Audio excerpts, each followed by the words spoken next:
One of the most requested topics on the channel is camping stories. You guys have sent in tons of your allegedly true creepy encounters while out camping. These stories will truly freak you out, as they definitely had me looking over my shoulder while recording them. If you would like to share your story on a future video, be sure to submit yours at swampdweller.net or the email you can find in the description down below. I'd love to share your story.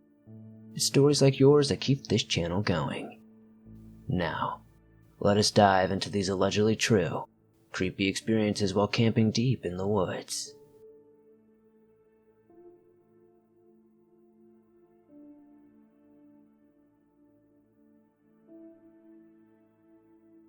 There are some weird things that went on at my campsite throughout the years. I live in Oregon and I spend as much time in the summer camping as much as I can. I have this site that I really like that's on a mountain. I've been going there to interact with some Sasquatches that live there in the summer. The ones that come to my camp are the young ones. The adults hardly come up, but I can hear them smashing boulders in the creek. My first time there, I was with a friend of mine. I always tired out before he did, so I was asleep in the tent when I heard him say my name and told me to wake up. He said there are lights out there. I opened my eyes and yes, it was bright. I went back to sleep. He woke me up in a more urgent tone shortly after. Get up, you gotta see this. I told him, yeah, I see the lights, they're bright, okay. I was falling back asleep before my sentence was finished. After that, I remember him saying, it's still here, just over the trees. It's just sitting here. I figured he thought we were in danger or he was scared and something like that. I never did get up though, but it made me think, well, wasn't that something? Fast forward to the next summer. I was getting used to hearing the Sasquatches at the creek, and this may have been one of the first times they were actually in my camp when I was awake for it. After listening to footsteps, bipedal ones walk up to my tent, I was so excited. Then I heard a sound that horrified me. Clicking. Have you ever seen that movie Signs? That is what it sounded like. I immediately said the first thing that popped in my head. No aliens. I don't like aliens. You know what? The clicking changed to the sounds of water in the babbling brook right away. I'm not even kidding. I couldn't believe it myself. So I thought to myself, that was rather weird, and I let it go. The next time I thought of aliens again, I was out there camping in the rain. I was waking up. On the inside of my tent, it was lit up bright for some reason. I almost went back to sleep before thinking, wait a minute, who's shining a light bright enough to light up the inside of my tent? There was no one camped anywhere around here. Sasquatch don't use lights, and by this time I was fully awake. The light was off, but I had to get up and check the premises anyway. Not until I stepped outside my tent did I realize how dark it really was outside. It was pouring down rain, but I had tarps all above my tent. So what the hell? Another small thing to just think, about and continue on. So now comes last summer. Every night I'm camping around, I turn on my Zoom 2000 recorder and record what goes on in my camp while I sleep. This is the time Sasquatches come around. I generally review the recordings in the winter, as there's more to listen to. One morning, I found my recorder set to record in WAV format rather than MP3. I always record in MP3 to save space on that little memory chip. There is a switch on the back of the recorder to turn it from WAV to MP3. So after I got home and brought it on the computer, I noticed that there was one at exactly 1 hour and 2 minutes in. At first, I was like, what the heck is going on here? I was camping alone, so it made me think, who could have possibly changed this? I start listening to the first WAV. An hour through it, I'm listening carefully past the wind blowing, past the creek flowing, and my breathing. I'm listening for footsteps, clinks of things in my kitchen, etc., when all of a sudden in the recording, I let out this terrifying, blood-curdling scream. It almost made me scream listening to it back. I'm almost afraid to listen further, but I must know what happens next. Next thing I say on the recording is, "Oh, it's okay. I'm just going out to pee." So, who did I say this to? I don't know. I don't remember any of it. I am not one to sleepwalk or have night terrors or anything. So now what the hell could be the answer? I listened to the beginning of the one MP3 recording and it starts out with me sleeping, the second it turns on. I then hear the zipper and that's it. I would never camp alone. Well, at this point anyway. There are too many missing people and this was so weird that I feel lucky that I'm not missing. Everyone watch out when out in the wilds. It's best not to go alone. Stranger things than this are happening everywhere.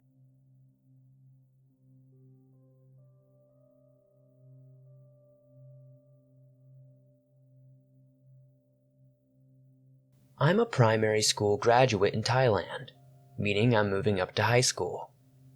This story takes place in my elementary school. It was a scout camp and we had to stay there for 3 days and 2 nights. On our second day, it rained heavily, so we had to move to our school to sleep there instead of sleeping at the camp. We carried what's left of our stuff and go back to the camp again to take any remaining belongings. A little bit of backstory about this school. It was built on an abandoned hospital in 1936, which of course probably has a lot of deaths stored in it. There was even a murder involving a couple. I don't know the full details yet, so I'll just leave it at that. That evening, we were in the large auditorium of our school. Our scout leaders were just putting on a show and it was still raining. We couldn't hear much of what they were saying because of the rain, unfortunately. So, we just started talking. After the show, the school just went silent with the exception of rain. I and my friend were just joking around about ghosts while walking up to our room to change the clothes after the shower. All of a sudden, we hear this screech from down below on floor 1. Note that we were on floor 5 of the building. We just figured that some kids were messing around with each other or something of the like. That night, I go to the bathroom with my friend. The show ended pretty late and we got to bed at around 1 a.m. So when I woke up, my friend went to go to the bathroom with me. He was not happy. He took a flashlight and we walked to our school bathroom, which was down on the 4th floor at the end of the hallway of the floor. While we were walking, we were hearing footsteps that just weren't ours. We started to panic and decided to run. On our way back, we couldn't hear the footsteps anymore, so we just walked and calmed down a bit. While we were walking back to our room, we see this figure that looked like a lady. A really tall lady. We figured that a teacher from the high school section of our school must be here late or something. We didn't know, and we prepared our ears for the lecture she was going to give us. As we walked closer though, we immediately realized that the lady was floating. My friend scrubbed his eyes and so did I. The lady was definitely floating and is now coming toward us. She was levitating about 5 inches off of the ground. Her head chopped open, but not all the way. Like somebody used a machete to cut a log of wood and it got stuck. We immediately bolted for the intersection between the hallways with the second set of stairs and bolted it back to our room once we got back to floor 5. The scout leader that was patrolling the classroom, the one that gave us permission to go to the bathroom, immediately lectured us for running and probably waking up a lot of students. He pushed us back into the room, and the next morning we told our friends, but no one believed us. I'm still scared by this, of course. I moved out of that school this year, so I guess I'll forget about it later on. But this has made me wary of camping, even out in the woods.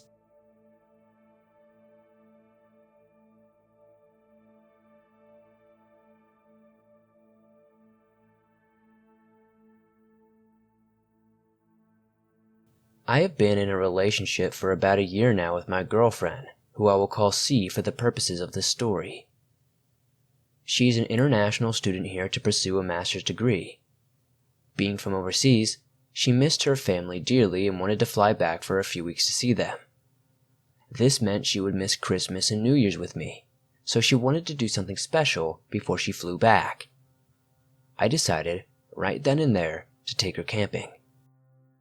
We had difficulty choosing a place, and I was surprised that C had agreed in the first place, since she's a clean freak and has never spent a night outdoors. I, on the other hand, have been on dozens of camping trips, and I'm a very experienced outdoorsman if I do say so myself. We decided to go to Death Valley because I'd never been there. Winter also seemed to be the best time to go, and C thought I had a cool name. The weather seemed to be great, and we quickly prepared all the things we needed for our trip. We left nice and early to go to Death Valley and arrived around noon. The scenery was beautiful. Death Valley seemed to have every kind of possible desert landscape in one small area. We would see nothing but bleak stone mountains with jagged tooth-like stone outcroppings in one moment, but round a bend to be treated to a vast expanse of desert plains on the next turn. Yet another turn revealed a landscape dotted with desert vegetation, while yet another let us glimpse treacherous cliffs within winding canyon roads. There were blue, green, red, orange, yellow, gray, and black rocks.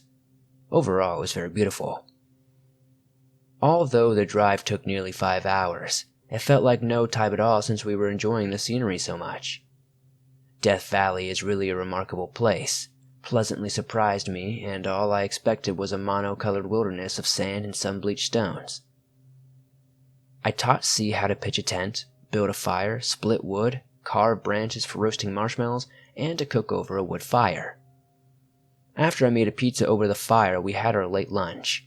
We went hiking. Our campsite was off of one of the more remote areas of the valley, between two mountainous areas. A cool breeze blew through it, and the place was as quiet as the grave. There were perhaps 3 other groups camping in the area in our vicinity near the bathroom, but the individual campsites were kind of empty. They were also a couple 100 feet away from each other, so it wasn't a big deal. I had chosen a spot overlooking the main road, and we could see wildlife below us, mostly jackrabbits, field mice, ravens, and other birds. I saw a bat, which probably came out of a nearby cave in the mountainous cliff, and heard other campers talking about a kit fox that had wandered curiously close to their camp. By late afternoon, I had grown unusually cold. Despite the weather reports telling me it was the same temperature as back home, I was freezing for whatever reason. Perhaps it was the cold dryness of the valley air, but the cold easily pierced through my 3 layers of clothing and seemed to cut straight down to the bone. I was cold despite moving around a lot in our campsite and having just returned with C from hiking, so I made a big pot of soup while our dinner cooked in the embers near the fire. I had made foil packets with hamburger steak, mushroom gravy, and vegetables, using up the leftover pizza ingredients as well. We scarfed down the dinner, gathered some large fallen branches to supplement our cords of firewood, and retired into the tent by 8 o'clock in the evening. Just before we went into the tent, C shouted out to me in the dark that there was a rider on a horse coming down the hilly terrain in the camping area. She sounded quite awed by the sight, and though it was so cool. I also responded to her by turning my head toward the spot in the campsite she referred to, which could not have taken more than 2 seconds, but all I saw was a very tall man near the smoky campfire of another site coming down the hill. He was so bundled up against the biting cold in a long brown blanket and hoodie that I could not see his face. His blanket trailed down near his feet as he took short, stiff, shuffling steps toward the bathroom. His gait was unusual, but I attributed it to him being very cold, as I was. As he walked through the site toward the bathroom, I saw his hooded head turn toward me. He was carrying a flashlight, but I could not see his face. A few seconds later, he disappeared from sight near the bathroom. C and I entered the tent and tried to go to sleep. I wanted to tell scary stories, but she was too scared to want to hear any of them. Then I thought of the man and asked her where she saw the rider supposedly on a horse.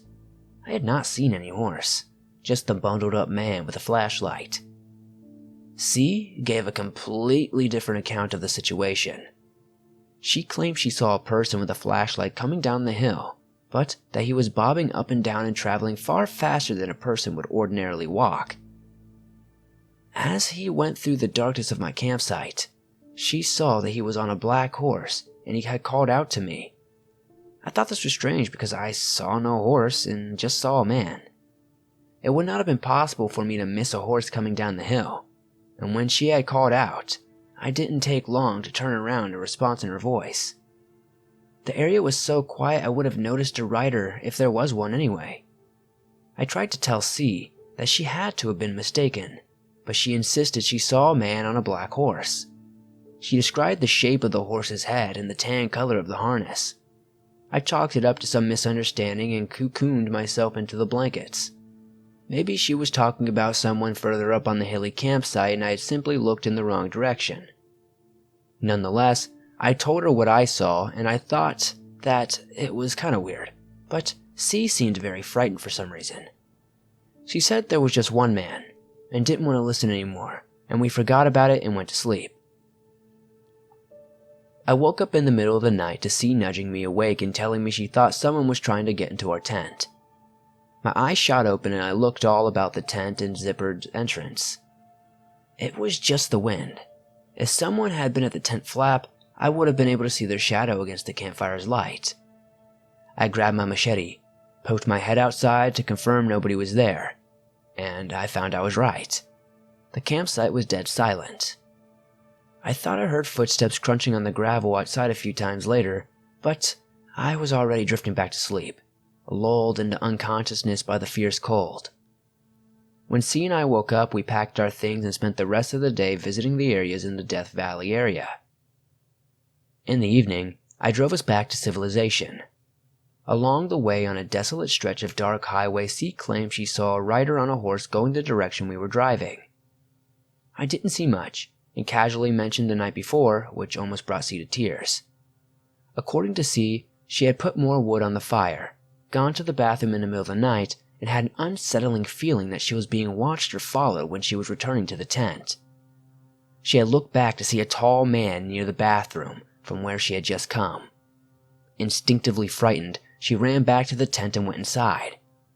She claims that she saw the shadow of half a man cast on our tent. Half a man as in half a man lengthwise with one arm, and half a head, and half a body, and one leg. She then heard our tent moving and heard the tinkering of the zipper on our tent, whereupon she had awoken me thinking someone was trying to get in. I had seen no shadow and attributed the tent noises to the wind. C said the shadow was gone by the time I woke up, but that she did hear footsteps later around when she said that I was falling asleep.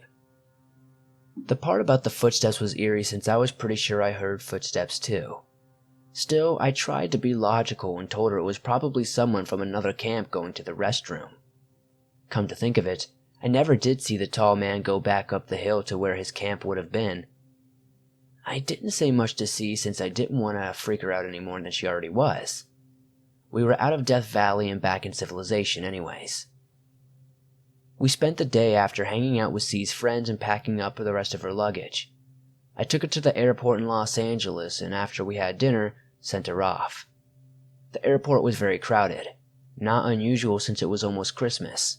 Still, I noticed a tall man lingering a few meters behind us as we made our way through the crowd. He maintained about the same distance, but since I am very alert, I could tell he was following us. The man was wearing a brown blanket, tattered clothes, with a hood tightly drawn about his face, and boots as though he was very cold, walking with an awkward gait like an arthritic in a blizzard. The interior of the airport was quite warm and I was feeling fine in my t-shirt and thin sweater. The man's worn garments contrasted sharply with those donned by most of the travelers. I could see his lips but not the rest of his face, and I made no effort to get a clear look since I did not want him to notice me looking at him. Something about him made me feel very uneasy. I don't know what it was. That guy just really freaked me out, and I don't think I'll ever really get over it. I don't know what this guy could have been. I don't know. It confuses me. Some people said it was like a skinwalker or something like that, but I don't really think so because it doesn't really seem to correlate with what they do. My encounter just doesn't make sense to be a skinwalker encounter. But if one of you guys may know something more of what followed us back from our camping trip, I'd love to know.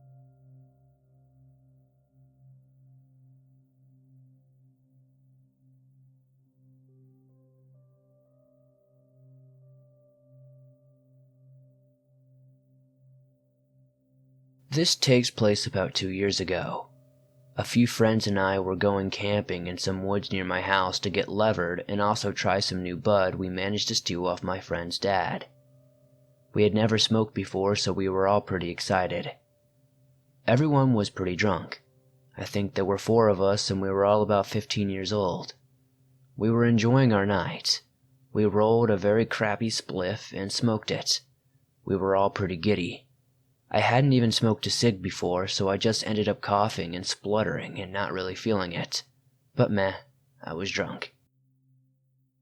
Anyways, you get the idea. A bunch of kids way past being sober, pitch darkness save for a little campfire we managed to pull together. Then, as we're all sat there chatting away, we hear a scream in the near distance. I think at first we really weren't sure if we heard it or if we just imagined it. We were all looking at each other a bit spooked when we hear yet another scream. We're all pretty freaked out by this point. This scream wasn't a giddy, playful scream. It was terrifying, like top of the lungs screaming, like genuine pain and terror. We were all freaking out at this point. What if someone was hurt? We didn't know what to do. We started breaking into arguments and we didn't know what to do. Being dumb kids, being high and in the woods, what did you think we were gonna do? Go and try to find the scary stuff, or just hide like a bunch of babies? Well, this continues for a while. Just intermittent screaming and us freaking out until at some point, one of my mates, Max, just really goes, F this, grabs one of the only torches and sprints off into the darkness back towards my house. The rest of us just kind of look at each other for a second wordlessly, and then we just decided to leg it behind him as well. Eventually, we reached my house, which isn't too far away from where we were camping. But these god-dang screams were so loud we can literally hear them from my house. I reach my front door banging on it, begging to be let in, but my brother answers, who put it bluntly, he's kind of a dick. He kind of just tells us to screw off and then says he can't hear any screaming and to not knock on the door again, because everyone's going to bed. We debate what to do for a bit before realizing we can't just leave our stuff in the woods. We decide to do a lap around my estate to calm our nerves and then go back and just chill and go back to sleep. The screaming was subsided by this point. As we reached the top of the estate, we were walking in the middle of the street kind of nervously laughing off what had happened. Then we noticed this guy in a black hoodie coming towards us. A bit freaked out, but hey, no biggie. He passes by us, but as he passes, he turns on his heel in one swift motion and just carries on walking backwards down the hill, staring at us as he goes down. Now this royally freaked us out. He stops beside this bush and kinda just sidesteps so he's half hidden behind it, just watching us. We're just stood there whispering to each other and looking at him, thoroughly creeped out at this point. Then this guy sidesteps again and starts speed walking towards us. We instantly scream in unison and sprint off into the night. We end up running all the way to town center, which is about 2 miles away, just absolutely crapping ourselves the entire way, until we finally come back to my house and end up trying to whisper shout through the letterbox to wake my dad up for about an hour, till someone finally let us in. So yeah, that was an experience. Sorry it's probably not the most spooky story you've ever read, but I just wanted to share this creepy encounter before the details vanished from my memory. I still kinda wonder to this day, what exactly happened that night? Did someone just slip and hurt themselves? Was that dude yet another common smackhead? Who knows?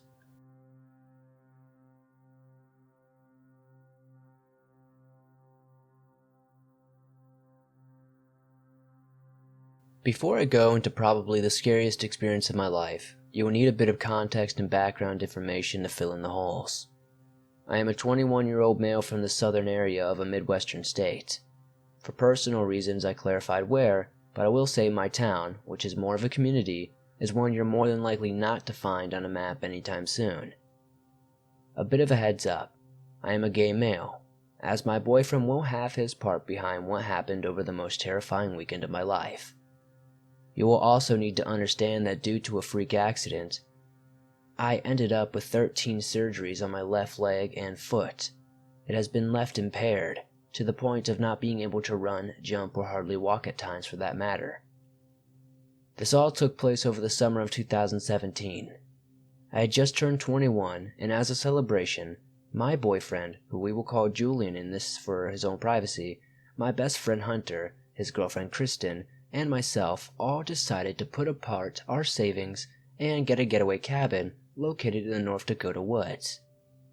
Hunter had finished his first 2 years of criminology, and I had finished my first 2 years of social work.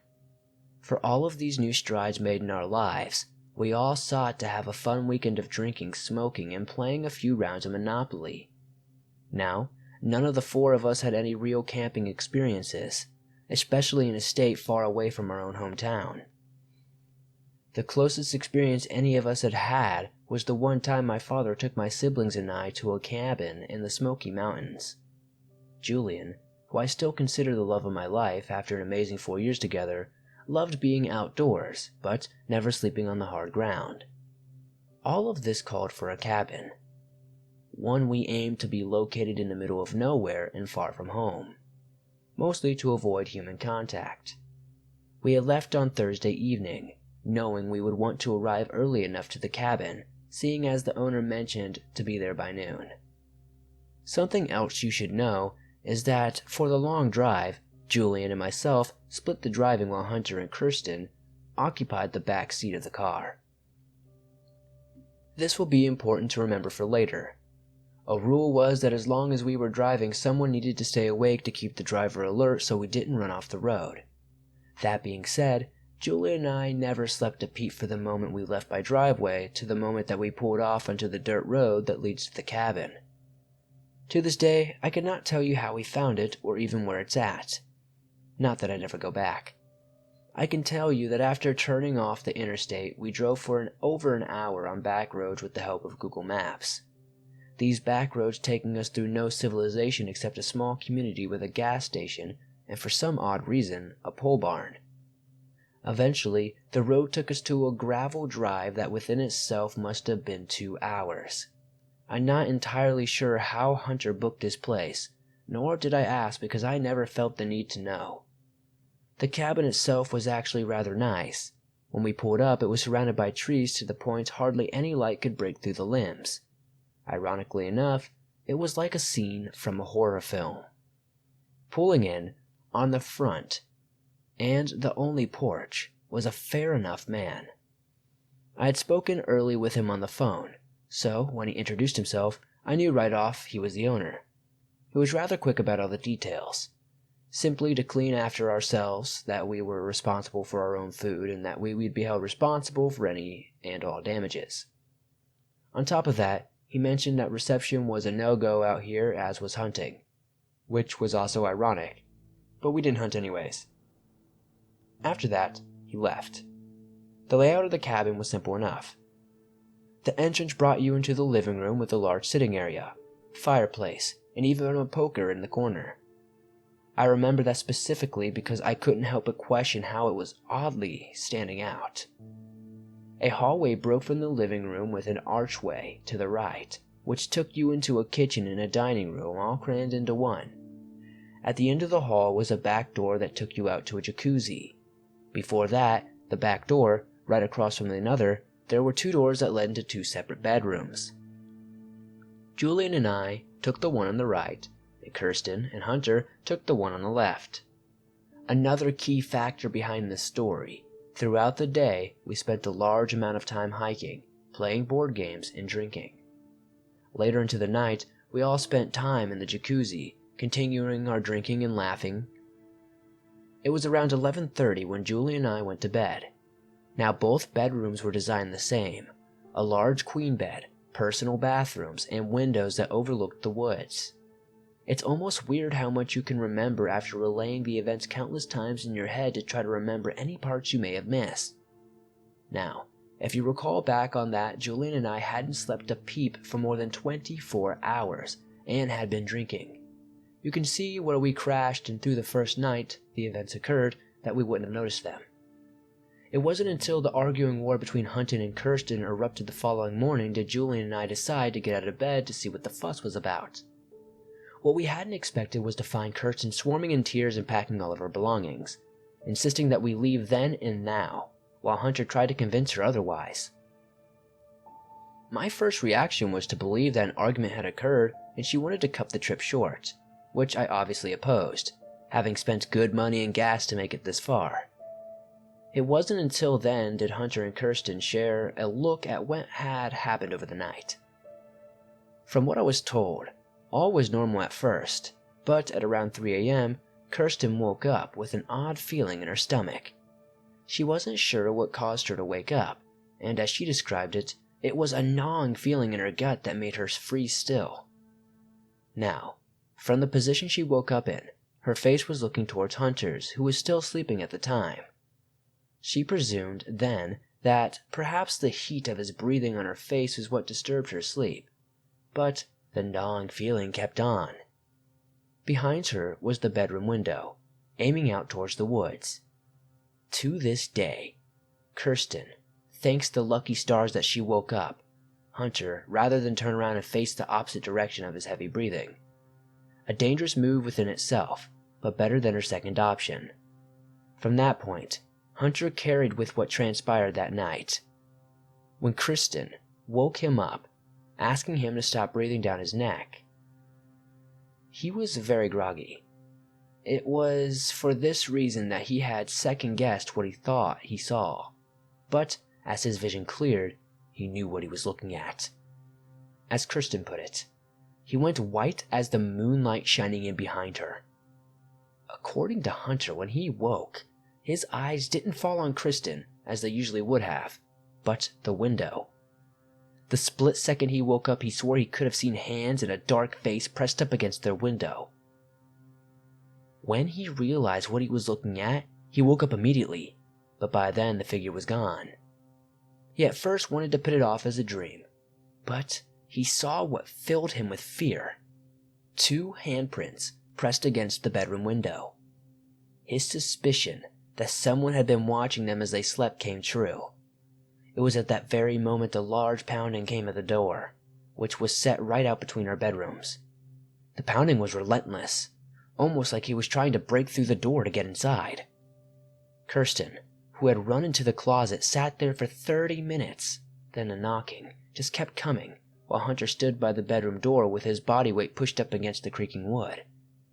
When the pounding finally stopped, Hunter assumed he had given up and turned back around, only to find him standing back at the window. He then raised his hand and did a wave with his index finger, as if he were daring someone to come forward. After that, he turned and skipped, yes, I do mean skipped, back into the woods. I thought they were joking when they told me the story at first. I'm sure that was more due to me not seeing Julian sleeping through this. I hardly sleep, so when I do, I crash hard, but Julian was always a light sleeper. The alcohol and lack of sleep had apparently changed that last night. Kirsten, who was still in mayhem over the event, really wanted to go home. However, the 3 of us all insisted on playing through the last night, and that one of us would stay guard. Any idea who that would be? Yep, the nocturnal one. The rest of the day went by fine, but none of the substances were touched. I'm not sure if it was because we were all fighting hangovers from the previous night, or if the paranoia had really struck with everyone. By the time 9 o'clock had hit, Kirsten and Hunter grew tired from having a hard night before, and to calm Kirsten's nerves more, we offered her and Hunter our room for the remaining night.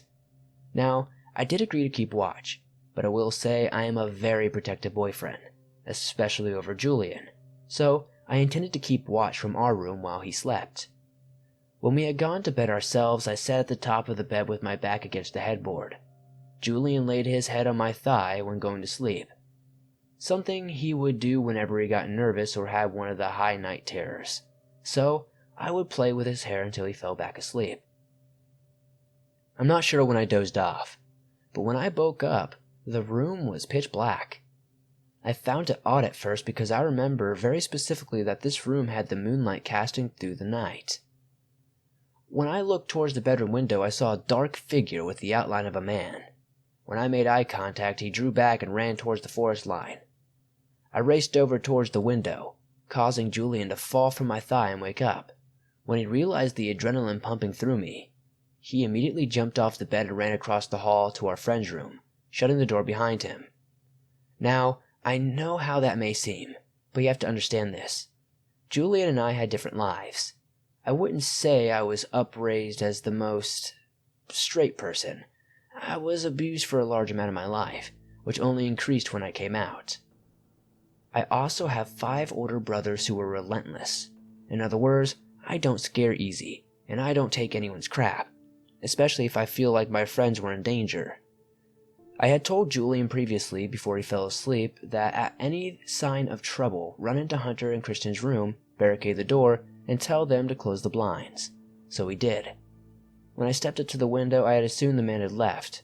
I could hardly see as it was, but it wasn't until I saw, thanks to the moonlight, a head pop out from just behind the tree line. I simply lost it. I threw my bedroom door open, stormed to the living room, and grabbed the steel poker from the fireplace. I'm not sure what pushed me to do what I did next, but as I said, I'm protective of my friends. I raced down the hall, stomping on purpose so the others knew of my exact position. When I got to the back door, I practically kicked it open, stepped outside, and in my loudest, most threatening voice, I screamed, "Who do you think you are?" At this point, he stepped out from the tree line, stood perfectly still, started to skip towards me, just as Hunter had explained. At this point, I raised the poker high and demanded to know what it wanted. That's when he stopped, tilted his head, and yelled back in the most notorious voice I have ever heard. "To get inside, of course." It was then he ran, and when I say ran, I mean full-on dead sprinted to the point that my first reaction was to turn around and head straight back for the door. Now, as I mentioned before, I can't run, so when I got back inside and shut the door, he was already pushing on the door, trying his hardest to get in, while screaming profanities at the top of his lung. It was then that I got my first and only glimpse of his face. He was missing at least 30% of his teeth, his hair was scraggly and fell all over, and his eyes were surrounded by dark circles. I couldn't tell you exactly what he said, but it was along the lines of breaking in and tearing us ugly faggots all apart. As I said, I'm protective of my friends. So when he broke through my hold on the door and took his first step inside, I went apeshit unlike I ever have before. With clean, swift movements, I continuously slammed the poker left and right across this man's face. Now I know most people would have probably just more than likely stabbed the man with the end, but when I felt like our lives were in danger, my only reaction was to attack, and to attack hard. Through my relentless smacking on this old man, I heard something loud smack the floor and crack that caused him to yell in pain. It was after this that he turned and bolted for the woods. I tried to pursue him as well, but I lost him. When I came back inside, I saw what had fallen on the floor, causing him to run. A large black butcher knife. I'm assuming the clack was me breaking his hand and him dropping the knife on the floor. Something I didn't realize he even had. I sat outside for the rest of the night, Hunter joining me after the commotion, but he never did return. We did file a police report over the incident and were given a full refund, but so far nothing seems to have come of it. So, to the homophobic man in North Dakota woods preying on people at any given chance you get, I hope you enjoyed the damage to your hand, face, and God knows where else. I hope you never see anything like that again, because if I ever feel threatened like that again, I'll more than likely stab you rather than beat you.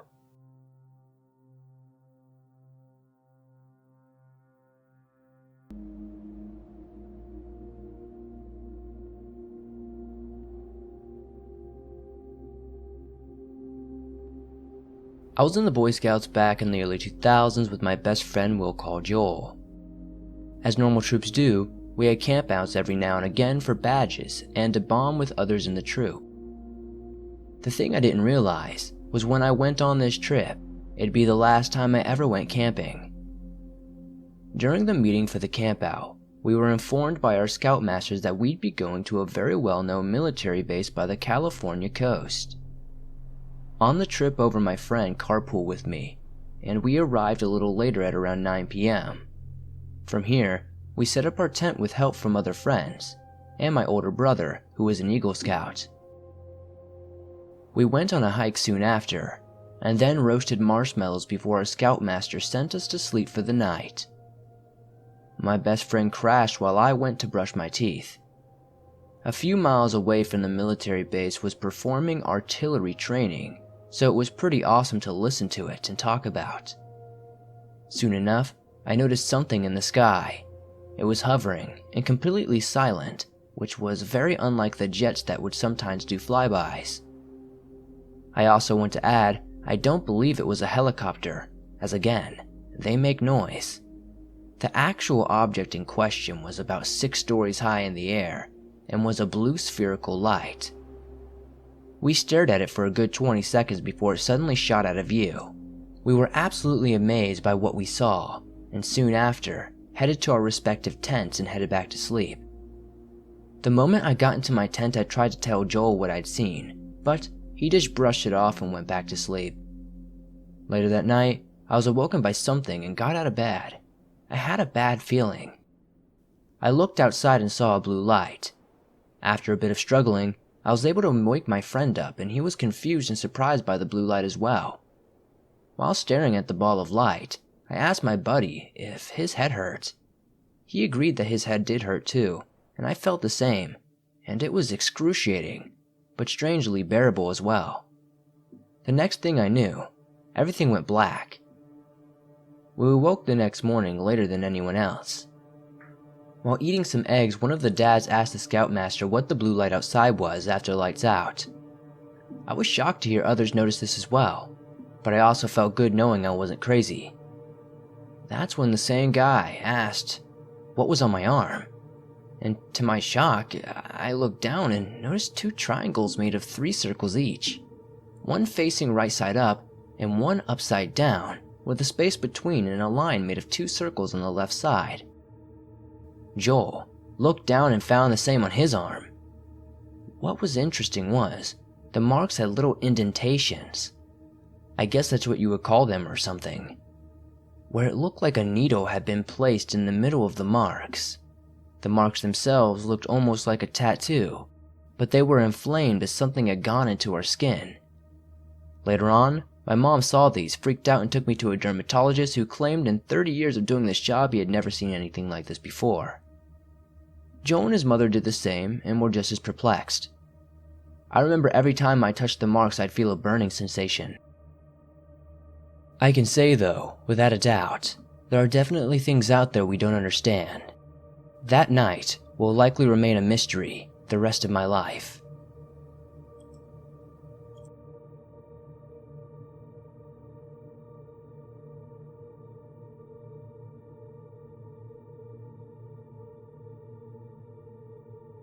My stepdad has 2 younger brothers. The youngest is my age and the oldest is my sister's age. My grandma, stepdad's mother, put them in Boy Scouts. For the sake of anonymity, we'll call the youngest Ken and the oldest Mark. I was at a parade with my family when the Boy Scouts came marching by. My other family was busy collecting thrown candy like crazy while my grandma leaned over and asked if I remembered that Miles we took camping once. I didn't remember him at first as we went camping often and took others along a fair bit of the time. Then she refreshed my memory a bit. Miles was an assistant to Ken and Mark's troop and was especially helpful with socially awkward Mark. My grandma, being grateful for his help, invited him along to come camping with us. My grandmother then informed me Ken told her something that made her promise never to tell anyone. Miles took Ken down to the railroad bed while camping and told him to pull his pants down, and they play a game together. This game was something Miles was very insistent about. Ken never went along with it and immediately went home after this. My grandmother then approached Mark and asked him if Miles had made any unwanted advances on him. Mark said he did, but he didn't say anything because he was too worried he'd get in trouble. Miles apparently took Mark to a secret getaway before asking him to pull his pants down and touch him. My grandmother never said if Mark was coerced into this, but I imagine he was. Unfortunately, Mark was incredibly shy and socially awkward, which made him vulnerable to this creep. The remainder of the trip, my grandmother kept a close eye on Miles and was quite sure he knew she would often cut miles off if he tried to be alone with Ken or Mark after Ken told him what he tried to do. My grandmother also warned my mother to watch him around her girls, but she said she didn't think he was into girls. My mother said anything to me, but I imagine she wasn't too concerned, or maybe she just didn't want us spreading the word. Ken made it clear my grandmother couldn't say anything, as then the whole troop would be interrogated and everyone would know he said something. My grandmother promised to keep it to herself, but I really wish she wouldn't have. Part of this is because of cases like one I heard about where a boy didn't come forward until years later about a Boy Scout leader molesting him. By the time he came forward, the guy was old and working with children in the church. I wonder what Miles is up to today. I hope he's been caught.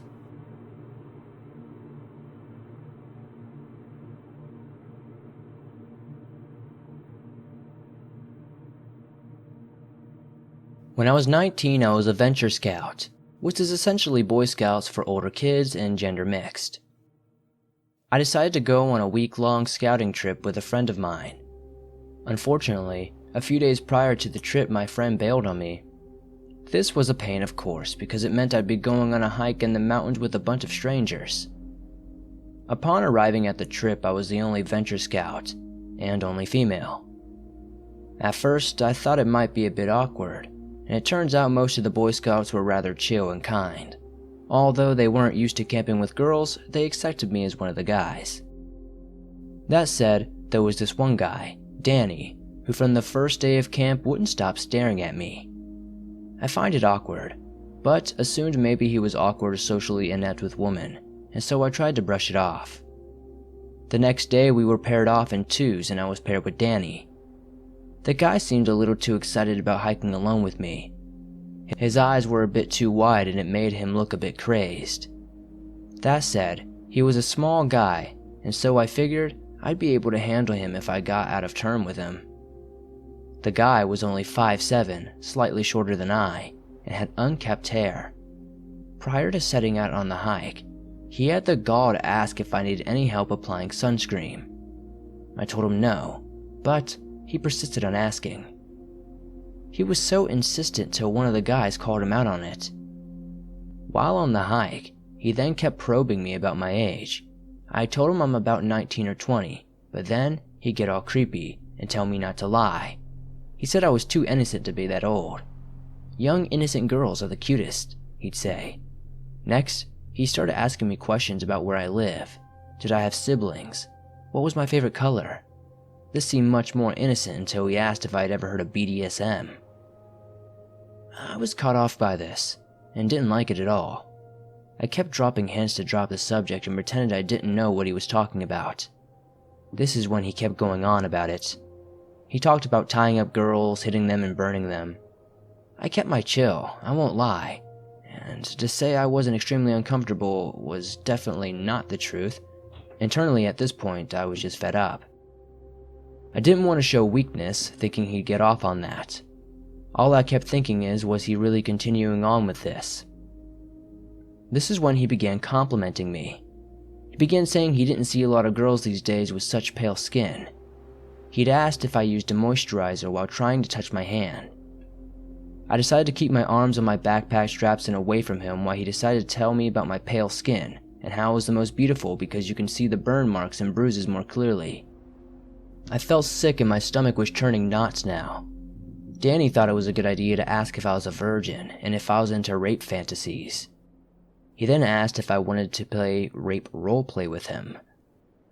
I was in disbelief at the way he said this, or that he'd bring it up at all. I looked at him and saw he was smiling. It was creepy. It was a childish sort of smile that gave me chills. I looked away and quickened my pace. He was far too close to me. I kept thinking, I'm sure he saw the fear in me at this point. This was when, to my relief, I saw another pair of scouts too close to me. I kept thinking, I'm sure he saw the fear in me at this point.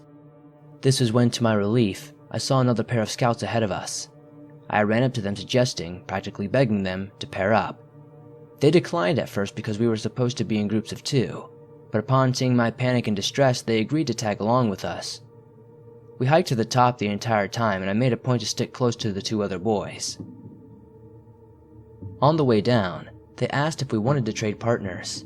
I looked back at Danny, who looked livid at this point. There is no doubt in my mind he got off on trying to make me uncomfortable and quite possibly would have tried something if I stayed alone with him much longer. I accepted the offer to switch partners, ignoring any pleas from Danny not to, and went down the mountain with much kinder, caring, and chill partner. On the way down the mountain, my new partner asked me if Danny was bothering me. I lied and said he wasn't bothering me too much, as I was 19 and thought it'd look pathetic for me to be distressed by some 15-year-old kid. All was going well till that night, when I was alone in my tent. It's always a little unnerving to be alone on a hike in the middle of nowhere. This said, the scoutmaster insisted I be far away from the boys' camp so they wouldn't bother me. This naturally only made me feel vulnerable, as I was quite sure Danny would try to bother me. Later that night, I heard rustling. I figured it was just a deer or elk and went back to sleep. Shortly after this, I heard my tent opening. Looking through a crack in my sleeping bag, I saw the white of an eye staring into my tent. It was Danny. I froze, holding my breath and gripping my dad's hunting knife just in case I needed to use it. I pretended to be asleep while waiting for my moment. Should he be stupid enough to come at me? Danny just stared at me, breathing heavily and muttering to himself. Eventually, about an hour, he left. The next morning, I was exhausted and kept close to the other scouts while getting naps where I could. It was hard to keep my cool and composure, which led to my fair share of disputes with the scout leaders. I felt on edge and defenses as every now and again Danny would creep up and try to caress my neck or feel my hair. Every night for the remainder of this trip, Danny was there watching. One night he went digging through my backpack, but unfortunately for him, I kept all my clothing and stuff in my sleeping bag. It's important to note, growing up, I've always been in hard situations, and kind of left on my own, so I always felt it showed weakness, asking for help, and didn't trust most others. So I felt only I had myself to rely on. It was because of this I was going to just tough out the rest of the week. Halfway through the week though, the scoutmaster called Danny away and soon after sent him home. I feel like the scout I partnered with must have noticed that Danny had been doing some weird stuff and filed a complaint to the scoutmaster. I thought this because while everyone else was confused and saying bye and all unhappy like, this scout had his arms crossed and was staring Danny down judgmentally. Somehow, Danny looked bewildered by it all. It was as though he honestly believed he didn't do anything wrong and wasn't sure why he was being sent home. I try not to think about the events that happened, but thankfully, the rest of the week went off without a hitch. I'm grateful that, although it wasn't allowed, my dad insisted I brought his hunting knife with me for protection. Having it made me feel safer, but it also might have saved me had Danny tried anything. I don't know where he is now, but I'm worried he will grow up to be a serial rapist or worse, with the way he was acting. At the very least, he was definitely disturbed.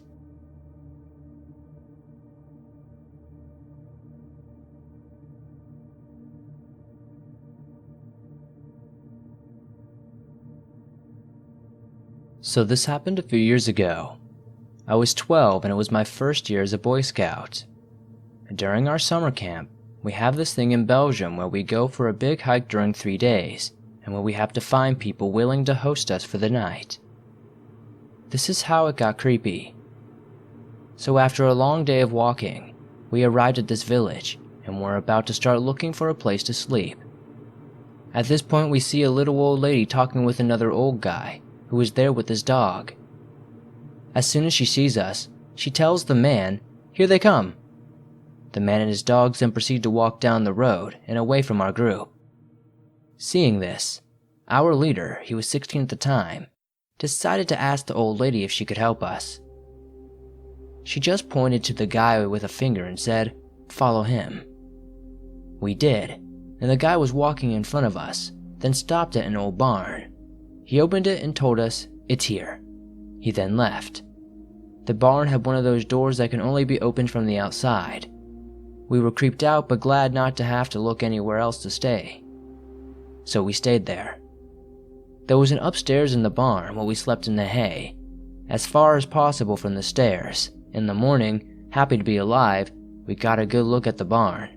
We found an old sweatshirt looking like a kid's, and we saw someone that ate some of our food was downstairs. We knew it wasn't an animal because rats don't open a box of cheese.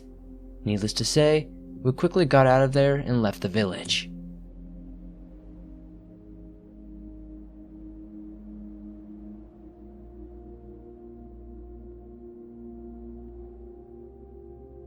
Back in 2013, I was a young middle school teenager growing up in New Hampshire.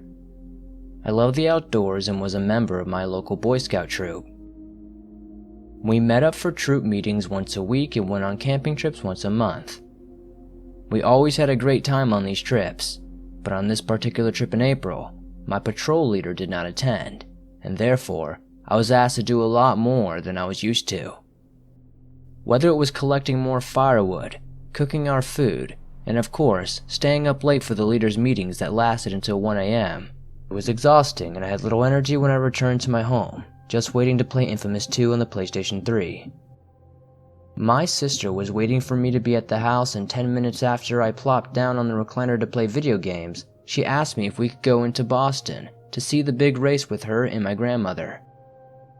Despite the fact that I love big cities, and I knew we would go to the Cheesecake Factory after, being a big food lover, I refused as I was so tired from the trip.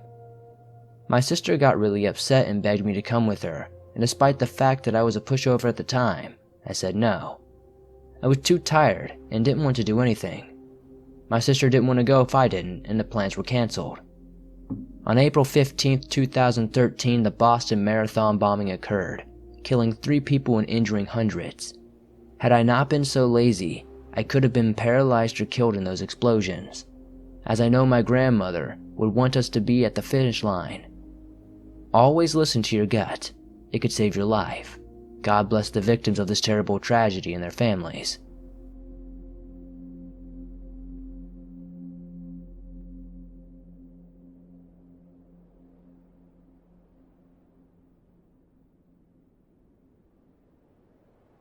I was in the Boy Scouts as a kid in the South Carolina Low Country.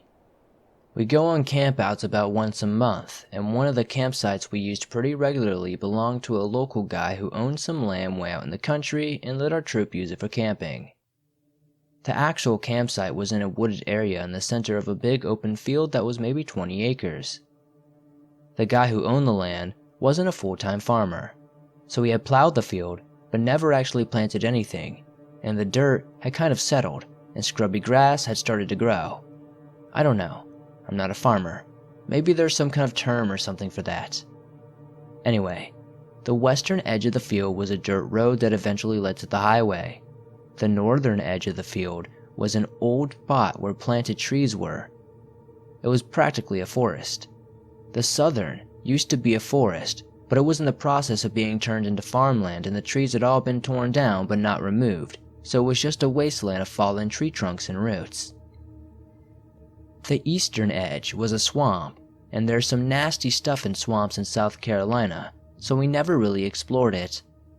One night after the post-dinner cleanup, everyone was kind of settling down for the night, so a few friends and I decided to go for a walk. There was one lone tree out in the field about halfway between the campsite and the western edge of the big field, so we walked out and sat under it. There was a full moon out, so the whole field was lit up in this sort of luminescent glow, and we could see the edges of the field, but not into the forest, swamp, or whatever was beyond. It was creepy, but kind of cool. We hung out for a while talking, and then we could see lights in our campsites across the field going out as people started going to sleep, so we decided it would be best to head back now. We got up and started walking when I heard one of my friends say, "Who's that?" We all turned to look, and there's this guy standing perfectly about 100 feet away from us. He was perfectly still, which made this so weird. We could see his silhouette pretty well thanks to the full moon, but it was too dark to make out any features on his face. I hadn't seen anyone come from the campsite, but the guy looked like an adult, so we assumed one of the 4 adults who had come on the trip was out looking for us. My friend called out to him, and then it got kind of weird. Something that looked kind of like wings slowly unfolded from the guy's head, and he still, remaining entirely still, let out this long, low growling hooting sound. Like imagine if a dog was trying to imitate an owl. We all took off running toward the campsite as fast as we could and didn't stop until we got there. I looked back out into the field to see if we were being followed, but the field was empty. We walked around the campsite trying to figure out which adult was messing with us, but they were all in their tents and nobody but us had left the campsite. Nobody believed us, of course. They just assumed we had all been out telling scary stories and freaked ourselves out. But I know what I saw. Actually, no, I don't know what we saw. But I know it was nothing we had ever brought out there with us.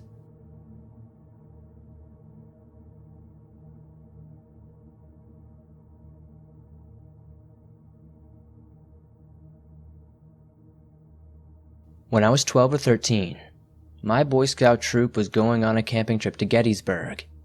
We were camping outside of town, but not very far in, which is why I'm very confused to this day by what I saw.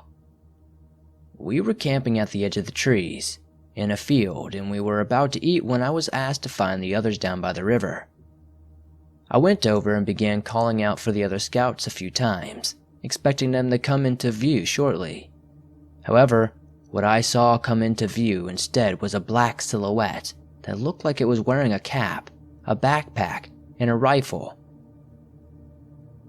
It walked left to right, and I couldn't believe what I was seeing. I followed the figure until it passed into the tree line and vanished. I wanted to be sure I wasn't seeing things and decided to rush toward the trail to see if maybe I could see if it was one of the kids, but there was nobody there. I continued to call out for the kids, and when I went down there, no one was around. I went around calling everyone until they turned up. I ultimately found them maybe around 100 yards to the right of where I saw the silhouette. I asked if they had been running around, but they all looked at me like I was crazy. They were sitting at the edge of the river throwing rocks in it the whole time. Later on, we learned that the area we were camping in, a battle took place during the Civil War. I've since told others about the story, but they insist I was just a kid with an overactive imagination. I know what I saw, and I'll never forget it, and I hardly think it was just me seeing things. I've read tons and tons of stories from this area about people seeing similar things, and I think with a great battle that happened there, there's no way energy is not being stored there. I would love to hear your guys' thoughts on what could be happening in Gettysburg.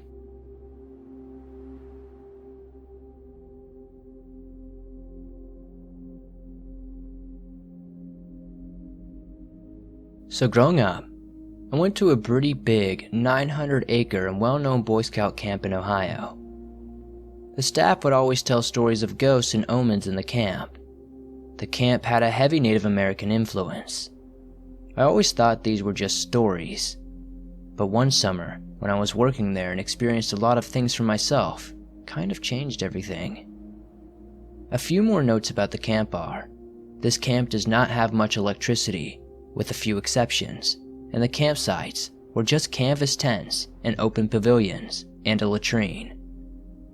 Troops stay there for a full week, and then new troops come for the next week. The first story is about a man named Hutch. Hutch was one of the founders of the camp and I believe was a camp director long ago. It was always told that after taps were paid, curfew for the camp, and a scout was out of their campsite, he would walk with them. He would try to direct you in the correct way to get back to your campsite. If you heard footsteps to your left, he would want you to turn left. If you heard them in front of you, he would want you to keep going. If you heard them behind you, he wanted you to turn around and so on. If you heard him walking, it was said that you could say, "It's okay, Hutch, I know my way," and he would leave. Flash forward to when I worked there. The paths in the woods to go back to the staff site were flooded, so myself and 2 other staff walked the main road to get to them. Scouts were not allowed to go near this road, because safety and stuff like that, and also they just had no reason to. As soon as we reached the road, we started hearing footsteps. At first, they were to our left, which was where our path was. Once we started walking on the road, they were behind us. Not sure if we were just hearing things, we stopped. There were a couple more steps behind us, then they stopped. We continued and tried this a few more times with almost the exact same results every time. Finally, one of the guys I was with stops and says, "It's okay, Hutch, we know our way." And oddly, the steps started to walk away. We continued on and didn't hear them for the rest of the time. The second story involves our radios. Only higher up staff got them, and only one of the 3 female staff members had one. One night, a female voice comes through the radio and is crying and screaming for help. A silent emergency, an emergency only certain staff members know about, was issued and a head count was performed. The crying and pleas for help kept coming through the radio every few minutes. One staff member goes to the tent the female staff member is in and discovers her asleep with her radio sitting on the charger. The emergency was cancelled, and to this day, no one can seem to explain it. The final story I will share involves the omens. One omen is of a white wolf with red eyes that when seen means something bad will happen over the course of the summer. The other is a white doe with blue eyes that brings a good summer. During our opening staff week, we were setting up camp and it had gotten late at night. Only a few staff were still out working. One of the last ones comes back, a program director, and joins a few of us sitting by the fire. Everyone says hi but immediately notices this worried look. When we asked him what was wrong, he doesn't want to talk, but finally tells us because we were all directors and assistant directors. He tells us that while coming back he felt an overwhelming cold sensation, and when he turned around, he saw the white wolf standing on the path behind him. We all wondered about what it was warning us about. Everything was good until Scout Week 2 of 7. A few scouts got very sick, but it happens, so no one batted an eye about it. The next week, significantly more scouts get sick, and it just keeps getting worse every week. The staff gets sick and the whole campsite was quarantined. We called in health departments from several counties to help us solve the problem, but no one could figure out why this was happening. They even did soil and water tests all around the camp. I fully believe the white wolf was warning us about it.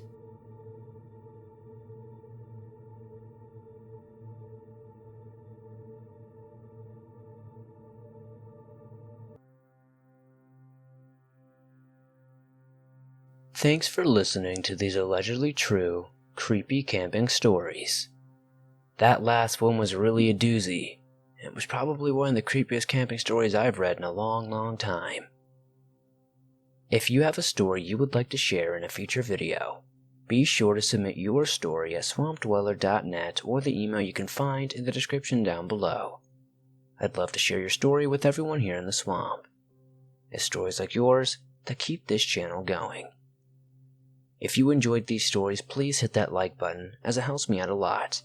And if you can, let me know you made it to the very end of this video by commenting, "Fluffy Elephant." Let's just confuse everybody who doesn't make it to the end, because why not? I'll see you guys soon with another creepy video.